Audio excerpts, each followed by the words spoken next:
नमस्कार। आकाशवाणी जयपुर अजमेर से प्रस्तुत है प्रादेशिक समाचार।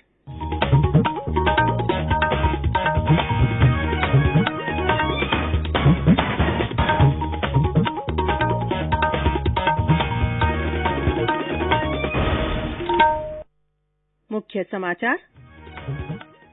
कोरोना संक्रमण की चेन तोड़ने के लिए राज्य सरकार ने आज शाम 6 बजे से सोमवार सुबह 5 बजे तक कर्फ्यू लगाने का किया निर्णय। केंद्र ने लोगों की आवश्यक वस्तुओं की खरीद की चिंता दूर करने के लिए राज्यों से प्रचार और जागरूकता कार्यक्रम चलाने को कहा। प्रदेश की 3 विधानसभा सीटों पर कल उपचुनाव के तहत होगा मतदान प्रक्रिया को मिली कर्फ्यू से छूट। और जयपुर सहित 5 संभागों में आज मेघ गर्जन के साथ आंधी और हल्की बारिश की संभावना।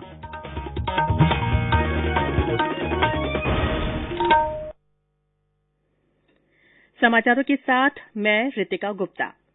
कोविड मरीजों की संख्या फिर से बढ़ रही है, इसीलिए सभी श्रोताओं से अपील है कि कोई भी कोताही न बरतें।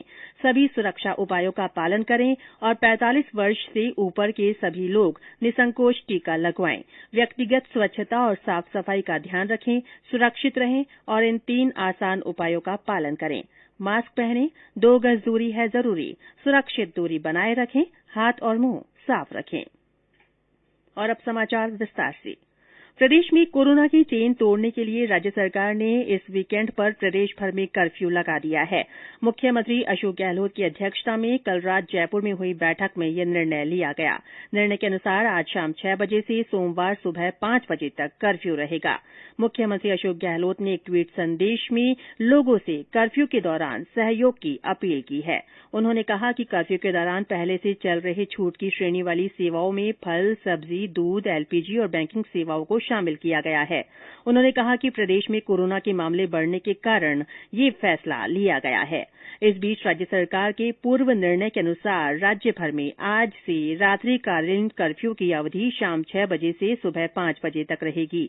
बाजार और दुकानें शाम 5 बजे तथा सरकारी कार्यालय 4 बजे बंद हो जाएंगे। हमारे संवाददाता ने बताया कि प्रतिबंध 30 अप्रैल तक लागू रहेंगे।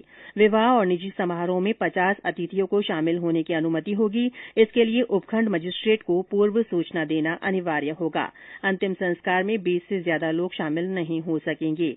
ग्रामीण और शहरी क्षेत्रों में धार्मिक मेलों, उत्सवों और जुलूस पर रोक रहेगी। इस अवधि में सभी शैक्षणिक और कोचिंग संस्थान तथा लाइब्रेरी बंद रहेंगी।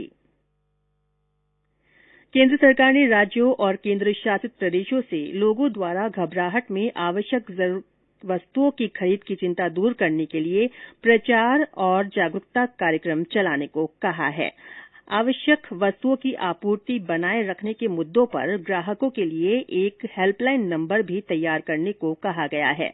सभी राज्यों और केंद्र शासित प्रदेशों के प्रधान सचिवों को लिखे पत्र में खाद्य और नागरिक आपूर्ति, लीगल मेट्रोलॉजी, खाद्य सुरक्षा, स्वास्थ्य और पुलिस के संयुक्त दल गठित करने को कहा गया है ताकि आवश्यक वस्तुओं की कालाबाजारी रोकी जा सके।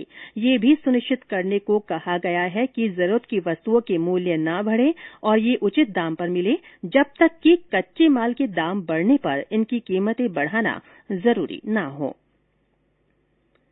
केंद्र सरकार ने कोविड के मामलों में तेजी से हो रही बढ़ोतरी को देखते हुए मेडिकल क्षेत्र की नीट पीजी परीक्षा 2021 स्थगित कर दी है।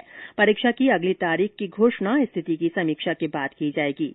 ये परीक्षा 18 अप्रैल को होनी थी। केंद्रीय स्वास्थ्य मंत्री डॉ हर्षवर्धन ने ट्वीट कर कहा कि ये निर्णय मेडिकल छात्रों के स्वास्थ्य को ध्यान में रखते हुए लिया गया है।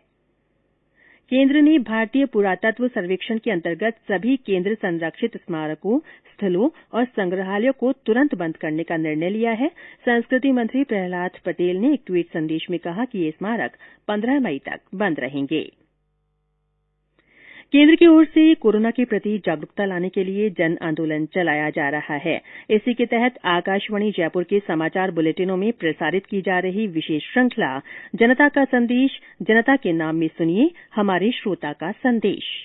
बाड़मेर से आकाशवाणी के सभी श्रोताओं को संतोष जाखड़ का प्यार भरा नमस्कार। कोविड की महामारी एक बार फिर भयंकर होती जा रही है, इसलिए मैं आप सभी से करबद्ध अनुरोध करता हूं कि सरकार के द्वारा जितनी भी पाबंदियां लगाई जा रही हैं, उसको सहर्ष स्वीकार करें एवं उसका पालन करें। अगर वैक्सीनेशन के पात्र हैं तो उसका अवश्य प्रयोग करें। अगर आप स्वस्थ रहेंगे तो आपका परिवार, आपका राष्ट्र सुरक्षित रहेगा। जय हिंद, जय भारत। ये समाचार आकाशवाणी जयपुर अजमेर से प्रसारित किए जा रहे हैं। समाचारों का सिलसिला यूं ही जारी रहेगा। उससे पहले कोरोना जागरूकता संदेश। खुद को इससे दूर रखना, सोच समझ कर खुद है परखना, भीड़ भाड़ हो क्या ज्यादा, मास्क सदा चेहरे पे रखना, ओ आपस में 2 गज की दूरी रखनी है इस समय जरूरी। प्रादेशिक समाचारों में फिर से आपका स्वागत है। प्रदेश में कल भी कोरोना संक्रमण के रिकॉर्ड तोड़ नए मामले सामने आए। 6,658 लोगों में कोरोना संक्रमण की पुष्टि हुई। 19 जिलों में 100 से अधिक संक्रमित मिले। कल इस बीमारी से 33 लोगों की मृत्यु हुई, जो भी अब तक का रिकॉर्ड है। सक्रिय मामलों की संख्या बढ़कर 49,276 हो गई है। कल संक्रमण के सर्वाधिक 848 मामले जयपुर जिले में मिले। जोधपुर में 847, उदयपुर में 711, कोटा में 638, अलवर में 361, भीलवाड़ा में 332, अजमेर में 258, राजसमंद में 247, डूंगरपुर में 239, बीकानेर में 194, चित्तौड़गढ़ में 174, सवाईमाधोपुर में 146, सीकर में 145, हनुमानगढ़ में 131, झालावाड़ में 128, जालौर में 121, बारां में 116, दौसा में 112, करौली में 100, भरतपुर में 89, नागौर में 85, श्रीगंगानगर में 82, सिरोही में 71, झुंझुनू में 70 लोगों में संक्रमण का पता चला। इस बीच कोविड संक्रमण को देखते हुए झुंझुनू का रानी सती मंदिर आज सुबह से आगामी आदेशों तक बंद कर दिया गया है। हमारे संवाददाता ने बताया कि वहां प्रशासन ने और सख्ती बरतने का निर्णय लिया है। झुंझुनू में लगातार कोरोना संक्रमितों की संख्या बढ़ रही है। कल दिन भर में 70 नए मामले कोरोना संक्रमितों के सामने आए हैं।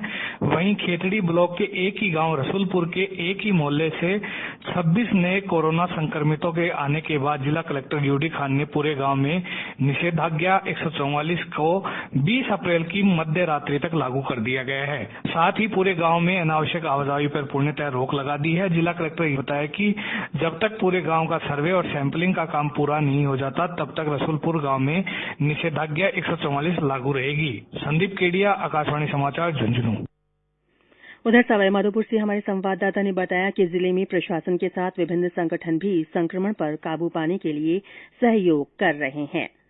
प्रदेश में कोविड टीकाकरण अभियान के तहत अब तक 1,05,74,000 से अधिक वैक्सीनेशन हो चुका है। कल 1,19,000 से ज्यादा लोगों को टीके लगाए गए। वहीं देश में अब तक 11,70,00,000 से अधिक कोविड टीके लगाए जा चुके हैं। इस बीच रूस में भारत के राजदूत ने कहा है कि रूस की कोरोना वैक्सीन स्पुतनिक वी इस महीने भारत को मिल जाएगी। प्रदेश की सहाड़ा, सुजानगढ़ और राजसमंद विधानसभा सीटों पर उपचुनाव के लिए कल मतदान होगा। मतगणना 2 मई को होगी। कल शाम प्रचार समाप्त होने के साथ ही प्रत्याशियों ने घर घर जनसंपर्क शुरू कर दिया है। राज्य सरकार ने निर्णय लिया है कि कल मतदान और उससे जुड़ी संपूर्ण प्रक्रिया कर्फ्यू से छूट में शामिल रहेगी। उपचुनाव के लिए 27 उम्मीदवार चुनाव मैदान में हैं। तीनों क्षेत्रों में मतदाताओं की संख्या 7,43,802 है, जिनके लिए 1,145 मतदान केन्द्र बनाए गए हैं। मौसम विभाग ने आज प्रदेश के बीकानेर, जोधपुर, अजमेर, जयपुर और भरतपुर संभागों के जिलों में मेघ गर्जन के साथ धूल भरी आंधी और हल्की बारिश की संभावना जताई है। पश्चिमी विक्षोभ के सक्रिय होने से कल जयपुर और भरतपुर संभाग में दोपहर बाद हल्की बारिश हो सकती है। 18 अप्रैल को मौसम शुष्क रहेगा। मौसम की परिस्थिति के अनुसार अगले 2-3 दिनों में तापमान में 3 डिग्री तक की गिरावट आने का भी पूर्वानुमान जताया गया है। और अंत में मुख्य समाचार एक बार फिर। कोरोना संक्रमण की चेन तोड़ने के लिए राज्य सरकार ने आज शाम 6 बजे से सोमवार सुबह 5 बजे तक कर्फ्यू लगाने का निर्णय किया है। केंद्र ने लोगों की आवश्यक वस्तुओं की खरीद की चिंता दूर करने के लिए राज्यों से प्रचार और जागरूकता कार्यक्रम चलाने को कहा है। प्रदेश की 3 विधानसभा सीटों पर कल उपचुनाव के तहत मतदान होगा। मतदान प्रक्रिया को कर्फ्यू से छूट मिली है और जयपुर सहित 5 संभागों में आज मेघ गर्जन के साथ आंधी और हल्की बारिश की संभावना है। इसी के साथ प्रादेशिक समाचार बुलेटिन समाप्त हुआ। हमारा अगला बुलेटिन हिन्दी में दोपहर 12:30 बजे प्रसारित होगा। नमस्कार।